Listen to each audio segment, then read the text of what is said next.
एक ऐसा चेहरा जिसने सदियों से दुनिया को हैरान परेशान कर रखा है। ये चेहरा एक ऐसी रहस्यमयी मुस्कान लिए हुए है जिसे समझने की कोशिशें पिछले 500 सालों से की जा रही हैं। मोनालिसा, ये अकेली पेंटिंग अपने में सैकड़ों राज छिपाए हुए है। इस वीडियो को आखिर तक जरूर देखना। आज हम इस पेंटिंग के 500 साल पुराने रहस्य से पर्दा उठाएंगे और मोनालिसा के बारे में 10 ऐसी बातें जानेंगे जो यकीनन आपको हैरानी में डाल देंगी। नंबर 10। 2003 में अमेरिकन ऑथर डैन ब्राउन का एक नोवेल आया था, दा विंची कोड। शायद आप में से बहुत लोगों ने इसे पढ़ा हो या फिर इसी नोवेल पर बनी ये फिल्म तो ज़रूर देखी होगी। फिल्म में दिखाया गया है कि लियोनार्डो दा विंची की पेंटिंग्स में सीक्रेट कोड छिपे हुए हैं। जब ये बुक पब्लिश हुई थी तो बुक की शुरुआती पब्लिसिटी करते हुए डैन ब्राउन ने ये दावे किए थे कि हालांकि वो ये मानते हैं कि उनकी ये बुक एक फिक्शन है, लेकिन बुक में जो हिस्टोरिकल इन्फॉर्मेशन दी गई है वो बिल्कुल सच है और इसके लिए उन्होंने काफ़ी रिसर्च की है।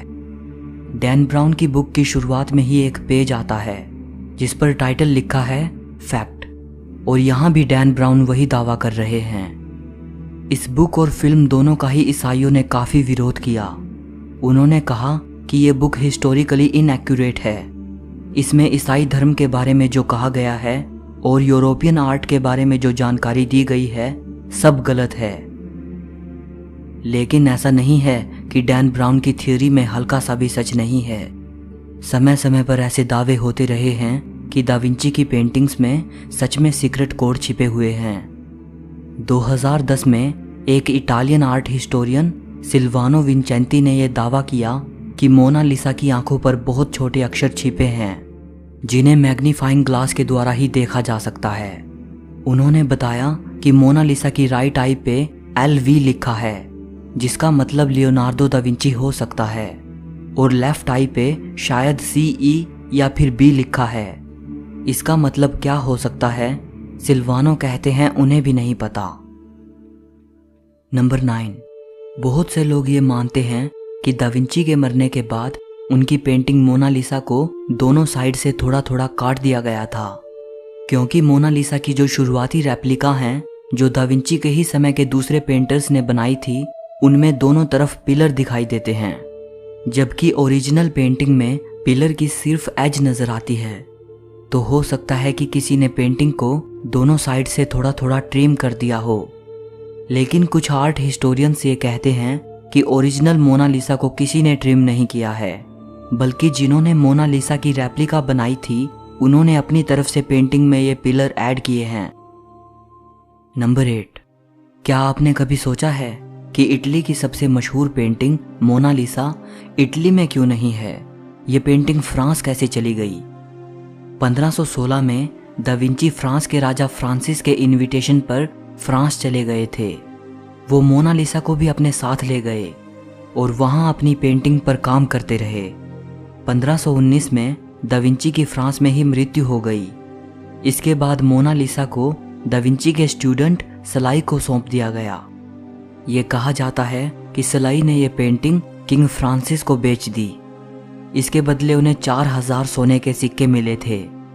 इसके बाद ये पेंटिंग फ्रांस में पैलेस ऑफ फोंटेनब्लो में रखी गई और फिर किंग लुइस ने इसे पैलेस ऑफ वर्साई में भेज दिया।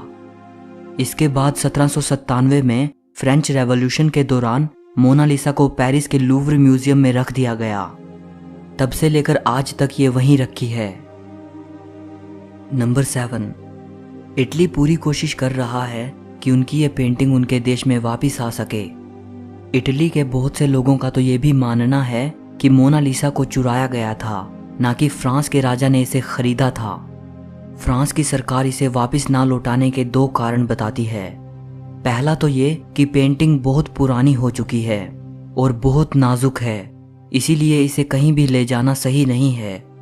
दूसरा, फ्रांस की सरकार ये कहती है कि हमने इसे खरीदा था, तुम भी खरीद लो। नंबर 6। फ्रांस किसी भी कीमत पर मोनालिसा को कभी बेचेगा ऐसा नहीं लगता, क्योंकि हर साल लूव्र म्यूजियम में करीब 1 करोड़ लोग आते हैं और उनमें से 80% सिर्फ मोनालिसा को देखना चाहते हैं। लेकिन अगर फ्रांस इसे बेचने को राजी हो भी गया तो मुझे नहीं लगता कि 2020 में इसकी कीमत को देखते हुए मोनालिसा को खरीदने की हिम्मत कोई करेगा।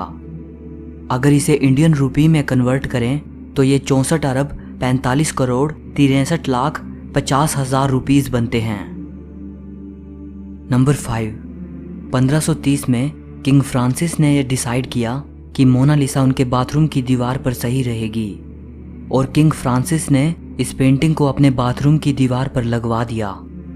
बदकिस्मती से मोनालिसा को कई साल राजा के बाथरूम में गुजारने पड़े और एक्सपर्ट्स ये मानते हैं कि क्योंकि मोनालिसा कई सालों तक बाथरूम में रही तो स्टीम की वजह से पेंटिंग को काफी नुकसान पहुंचा था।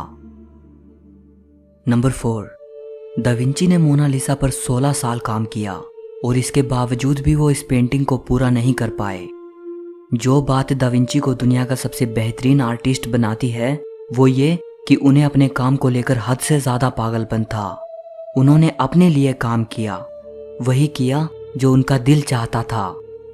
ऐसा नहीं है कि दा विंची को अपनी पेंटिंग बेचकर पैसा कमाने की ज़रूरत नहीं थी, इसीलिए उन्होंने अपने लिए काम किया। उन्हें पैसे की ज़रूरत थी, लेकिन जितना वो अपने काम से दूसरों को संतुष्ट करना चाहते थे उससे कहीं ज़्यादा वो अपने आप को संतुष्ट करना चाहते थे।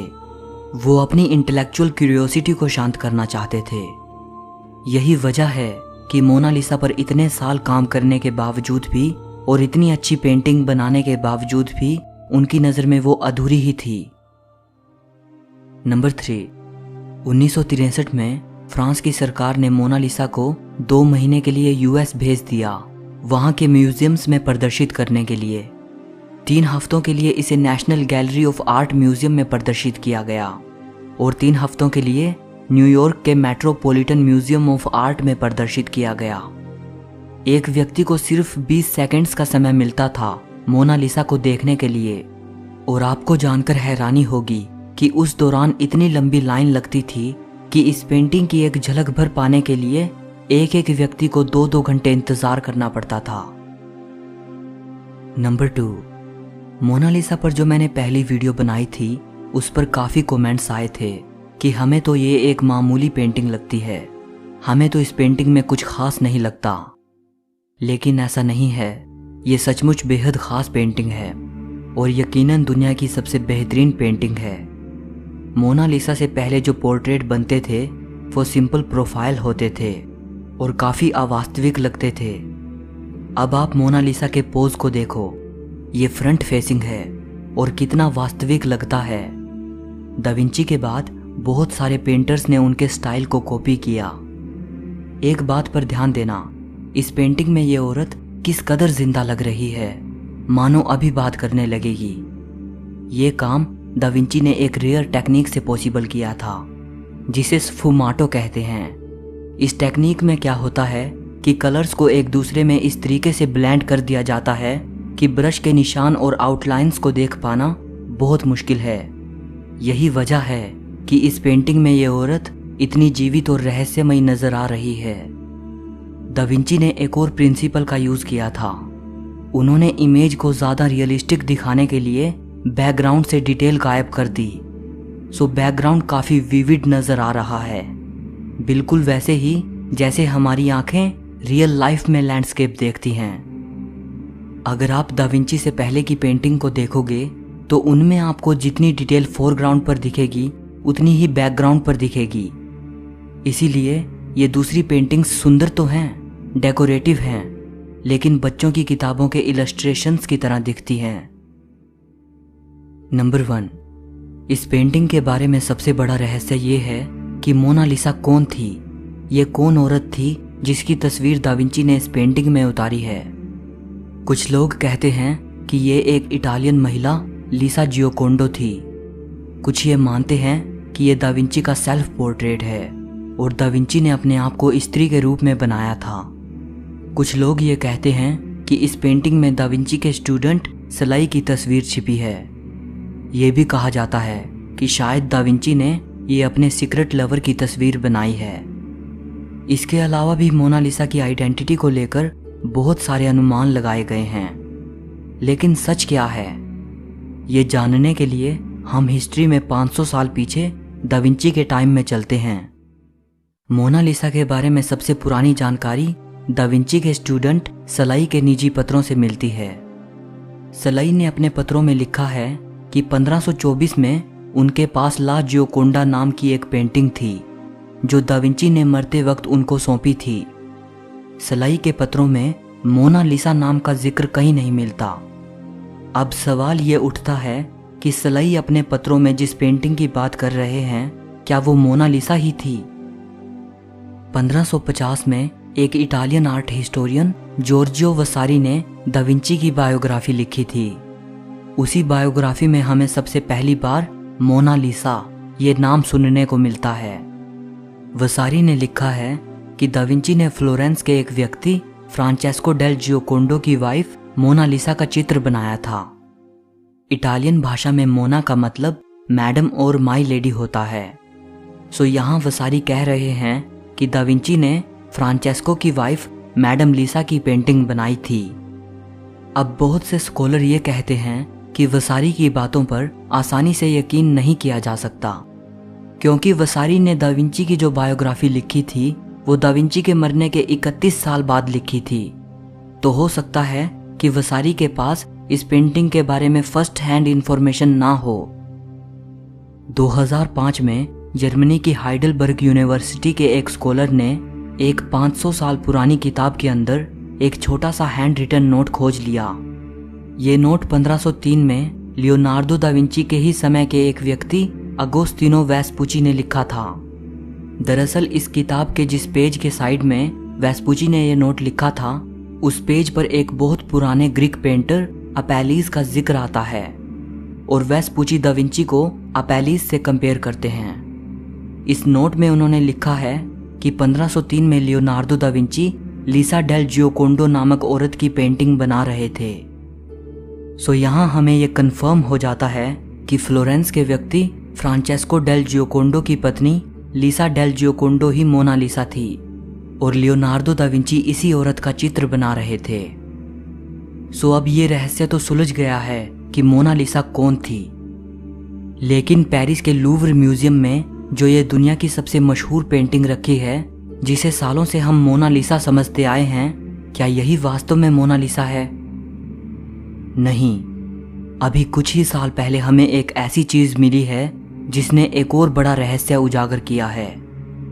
अगर आप ये रहस्य जानना चाहते हैं तो इस वीडियो को लाइक करके मुझे बताएं।